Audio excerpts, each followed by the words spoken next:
You see people taking their green banner down on LinkedIn, and you see people, I got the job, these type of posts. It doesn't mean that they're any better than you, any different than you. It just means that they may have taken a different path. They may have put a different piece of work ethic behind it. They maybe have a small tweak, but them as a human being, they don't have nothing on you. Nothing. The only difference is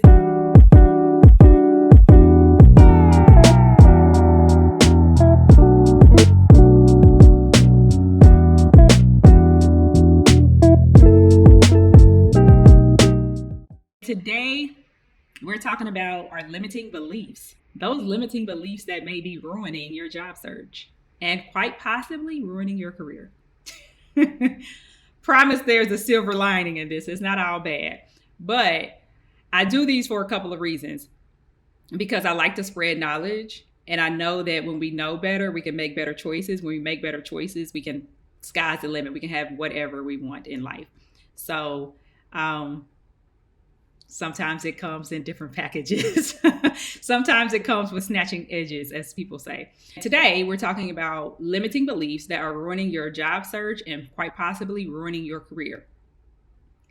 And this live was inspired by the fact that the LinkedIn feed, sometimes it can be heavy. It's starting to get real heavy around here. And I see a lot of posts. They all have, everybody's fighting a villain. There's a villain in everybody's post, right? Everybody's mad about something. And I always take the other side of the coin that, like, is there a way in which we're being our own enemy? How are we contributing to all these systems and all these things that need to be broke down? And so the other day I wrote a post about healthier ways to deal with rejection. And essentially, that's what I was doing. I was breaking down, here's the villain. But instead of giving the villain all of my power, I see the villain and then I figure out a way to move around it. So one of the examples that I gave was that when I was wanting to go get my MBA, and for some reason, me and the GMAT were just not friends at the time. So I took the GMAT. I hated it, the whole thing. But I took the GMAT and I applied for Georgetown University. And they were like, we loved your application. I went through the interview process. We love your application, but we would like to see a stronger GMAT score. And I'm like, I had two options. I could have, been very upset about it. At the time they were a villain, right? I could have been very upset about it. And I could have let it derail my plans of going to get an MBA. Or I could figure out, what can I do with this information that they just gave me? And so what I ended up doing was I found another school who didn't care, who was happy to have me. So we always have two options. And so a lot of the examples that I'm going to talk about today are inspired by the US Open. If you've been around here, I am a huge Serena fan. And just the match last night, Claudia says, I divorced the GMAT. Me too. Never taking another standardized test. But anyway, a lot of the examples I got just watching the match last night, I was like, I got to share this with the gang tomorrow. So the first limiting belief that we may be taking on and internalizing that may be ruining our job search and possibly ruining our career is when people tell themselves, I don't have the experience. I'm not in the job that I want because I don't have the experience. I'm not getting the career that I want because I don't have the experience. And so what comes to mind for me is a saying that, I kind of always play in the back of my mind, is that the body follows the brain. The body follows the brain. So if you're constantly telling yourself that I don't have the experience, you are walking around behaving and acting like a person who doesn't have the experience. And that is completing the cycle that, you will never get what you want. You will never get what you want because it all starts with, what are you saying and speaking to yourself? And so last night, as I was watching the tennis match, and I was really thinking to myself, because the audience was going wild, right, over everything Serena did. Audience is going completely wild. And I was just thinking about her opponent. I'm like, what is going through her mind right now?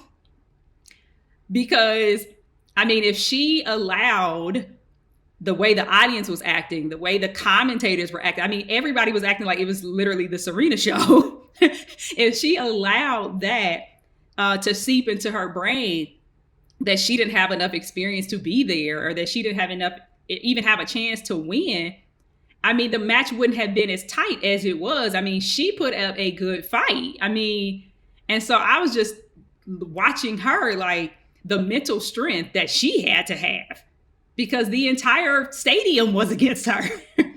So I mean, I thought that was a really good example that, like, you know, the body follows the brain. She had to tell herself that I'm number two. And I don't care what, you know, Serena has done and possibly will do. I'm here and I better act like it. So she gave it her all. The second limiting belief, and before I go over to the second limiting belief, do me a favor and drop this, drop me a like, drop me a heart, or if that made sense to you. But I think in terms of your career, to bring it back to your career, that if you're constantly telling yourself that you don't have the experience, you have to think about, is it possible that if I apply for this job or if I show up at the interview, how will they believe that I have the experience if I don't believe I have the experience? Because the entire job search process is you showing up confidently and being able to articulate to someone else why you're the person. But if you don't believe that you're the person, you can't articulate it, which means you don't get the job. So we're going to stop telling ourselves, I don't have the experience. And then somebody drop in the chat, what's a replacement statement? What's a replacement statement that we can use in place of I don't have the experience? What can we tell ourselves that instills confidence and not doubt? Drop those in the chat so we can share those with each other. The second limiting belief that could be ruining your job search and likely your career is people telling themselves that other people have achieved things because they're special and you're not. And essentially, when you look at someone else who was able to achieve something and you think that they deserved it because they are better, faster, smarter, you're essentially saying to yourself that, I'm not good enough. I'm not good enough because they're good enough and I'm not. We cannot keep telling ourselves that we're not good enough. And so during the match yesterday, you know, they're showing all the celebrities that are there and showing up, you know, to watch Serena. And I jotted down a few names: Dionne Warwick, Queen Latifah, Spike Lee, Tiger Woods. I mean, I know for a fact, and I don't know Serena yet, I know for a fact that there was a time in Serena's life where she felt like the names that I just read out, she probably thought she was never going to meet Tiger Woods. She was never going to meet Spike Lee. She was never going to meet Queen Latifah. Like, these are people that, you know, she probably looked at herself and said, they're special. Like, they're doing something. And what she didn't do was stop working, right? Because now the tables have turned and it's like all the people that I thought were special, now I'm in the room with them. And they are coming to see me, to check on me. They're looking at me like I'm the special one. So we have to get out of our own heads. That is a complete limiting belief that other people have things because they are special and that's the reason that you don't. So when you're going for certain jobs and you think, and you see people taking their green banner down on LinkedIn and you see people, you know, I got the job, these type of posts, it doesn't mean that they're any better than you, any different than you. It just means that they may have taken a different path. They may have put a different piece of work ethic behind it. They maybe have a small tweak, but them as a human being, they don't have nothing on you. Nothing. The only difference is action. The only difference is the actions that they took to get where they are. Right? There are a lot of people who started off playing tennis, you know, as kids, 6 and 7 years old. There are a lot of people who started off. But who kept going? Right? Serena kept going. She never stopped. And so that the fact that we can both start at the same place means that we're built of the same stuff. And so the only thing that really separates us is the actions that we take and what we continue to do with that. I want you to be thinking about what else can you say to yourself besides other people got it because they're special and I'm not good enough. What else can we say? Nobody thinks like you. Nobody has your ideas. Nobody has your work ethic. More importantly, nobody has your story. So you started from somewhere. You went through a sequence of events in your life that have framed your perspective and what you think. And so when you show up for an interview or you join somebody's team, nobody thinks like you. And that's what they pay. That's what they're paying us to do. They're paying us to think. That's it. They're paying us to think. And so they're not paying us to have the right answers, right? Because sometimes you come up with an idea, you come up with 2 or 3 different options. Well, one is going to be right and 2 are going to be wrong. But guess what? Sometimes you can't get to the right answer if you don't go through the wrong answers. So what's so special about you is always how you think, always your perspective. And so if you're looking at someone and you feel like they have reached success that you have not yet, it's because they pushed harder. They were able to get over harder things more often. It means that every hurdle they reached, they jumped over it. And then they kept jumping. And then they kept jumping. That's it. And it's really baby steps. It really is baby steps. Like you don't go from, picking up a racket to winning the US Open. It's baby steps, First you win the game. Then you win the set. Then you win the match. It's levels to this. You can't be stopped unless you stop.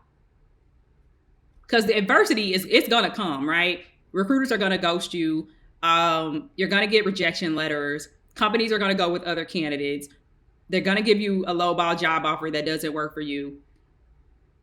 You can sit in that and allow the villain and the negativity to change and dictate what you're going to do.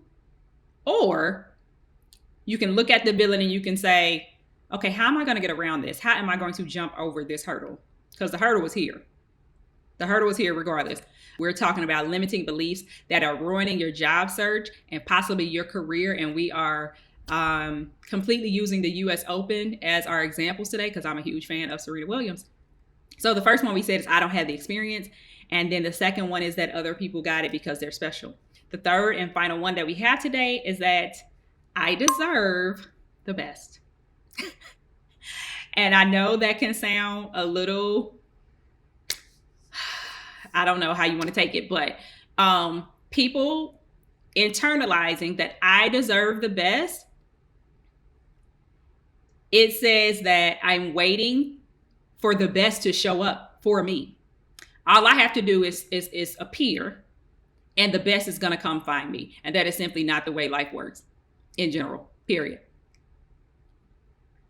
So instead of saying, I deserve the best, I think the perspective shift is, I deserve the right to work for the best. I deserve the right to work for the best. And that means I deserve the right to try to get the best job, to try to get the best manager, to try to get the best company culture, to try to get the best salary. I deserve the right to go after it. I don't deserve it unless I've worked for it, though. And I think a lot of people in their job search get caught up on what they think that they deserve. And sometimes they miss the level of work and commitment that is necessary to achieve that. And I talk a lot about not applying for jobs online.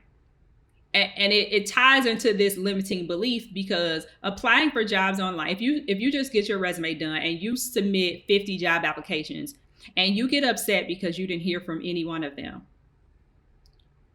I don't know if that's a valid feeling because you seemingly took the easiest route possible. You took the easiest route possible, and when it didn't materialize, now you're upset. And so it's like, what else could you have done? There's always something else you can do.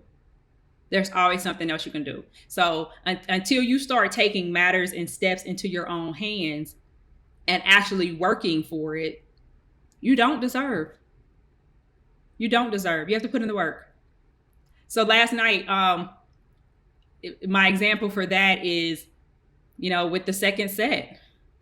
I mean, Serena.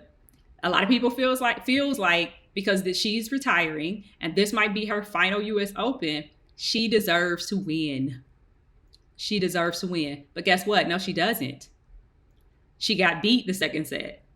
She almost lost, right? If Serena didn't pull herself up out of whatever funk she was in and figure out how to make it work, how to turn the third set around, it could have been a different story.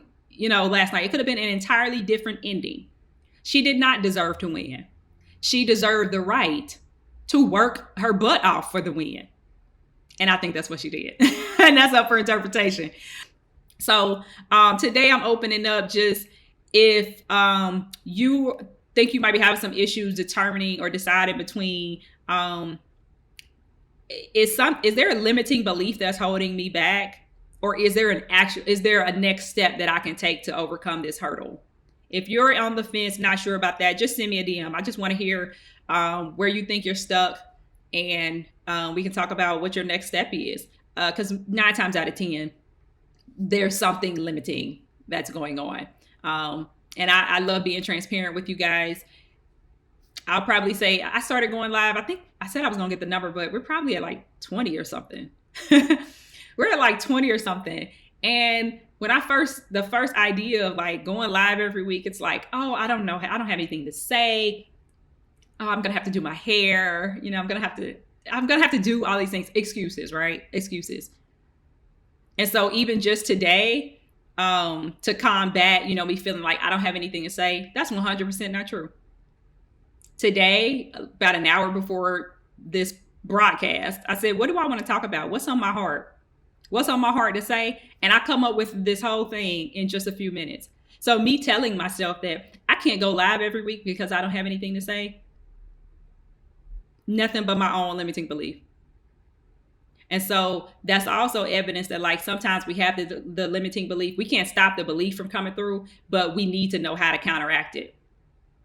And so my counteraction is do it anyway. Do it anyway. See if you get on there and don't have anything to say. And here we are 20 lives later, and I always have something to say. So send me those DMs if you want to chat. I'm going to open it up for questions. You guys got any questions for me about anything I said today, about job search, about anything? I did invite you guys to jump in my DMs if you want to talk about what you think is holding you back in your career, your job search, and then we'll talk about if it's limiting or if there's actually something that you can do.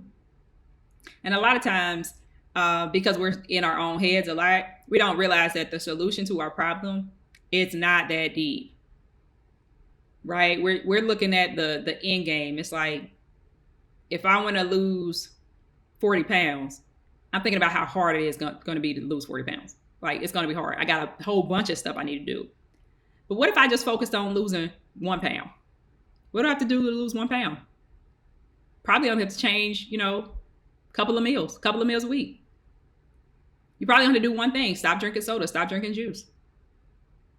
And then once you're accustomed to not drinking soda, not drinking juice, and you see that you lost that 1 pound, then you add something else. Maybe I'll do 3 servings of vegetables. Maybe I'll do 2 workouts a week.